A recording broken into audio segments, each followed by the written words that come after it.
Hello friends, இன்றைக்கி Korean நூடுல்ஸான kimchi hot and spicy kimchi noodles தான் ட்ரை பண்ண போகிறோம். ஆஸ் யூஷுவல் எப்பவும் போல் நம்ம நூடுல்ஸ் செய்கிற மாதிரி 1 டம்ளர் தண்ணி ஊற்றிட்டு நூடுல்ஸ் பேக்கெட் போடுறேன்.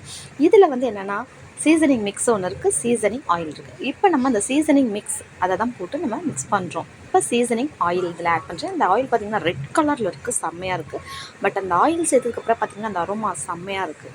ஆனால் இதில் கொஞ்சம் சுகர் ஃப்ளேவர் ஆட் பண்ணியிருக்க மாதிரி ஒரு டேஸ்ட் இருக்குது, நல்லா இருக்குது. பட் ஆனால் கொஞ்சம் ஸ்பைஸியாக தான் இருக்குது. ட்ரை பண்ணி பார்க்கலாம் ஒரு தடவை. உங்களுக்கு ஸ்பைசி பிடிக்குன்னா வாங்கி ட்ரை பண்ணுங்கள்.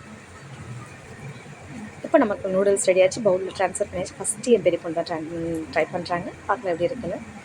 எடுத்து வாயில் வச்சதுமே அம்மா காரமாக இருக்குது அப்படின்ட்டுருச்சு. அதுக்கு பிறகு சரி ஓகே சாப்பிட்லாம், ஃபஸ்ட் எடுக்கும்போது காரமாக இருக்குது, ஓகே சாப்பிட்லாம் அப்படின்னு. என் சின்ன பொண்ணு 2 வாய் கேட்டுட்டு அடுத்த வாய் இருக்கா இன்னும் கொடுங்க அப்படிங்குது. அப்புறம் நான் ட்ரை பண்ணுறேன், சாப்பிட்லாம். காரமாக தான் இருக்குது, பட் டேஸ்ட் ஓகே, நல்லாயிருக்கு. ஸ்பைசி பிடிக்குன்றவங்க ட்ரை பண்ணி பாருங்கள். அப்படி இப்படின்னு சாப்பிட்டு ஒரு பேக்கெட் தான் வாங்கினோம். நாங்கள் 4 பேரும் சாப்பிட்டு அந்த ஒரு பேக்கெட்டுமே காலி பண்ணிட்டோம். இப்படியே காலி ஆகிடுச்சு. இன்னும் வரைக்கும் என்னோடய வீடியோ பார்த்ததுக்கு ரொம்ப ரொம்ப நன்றி. தேங்க்யூ, பாய்.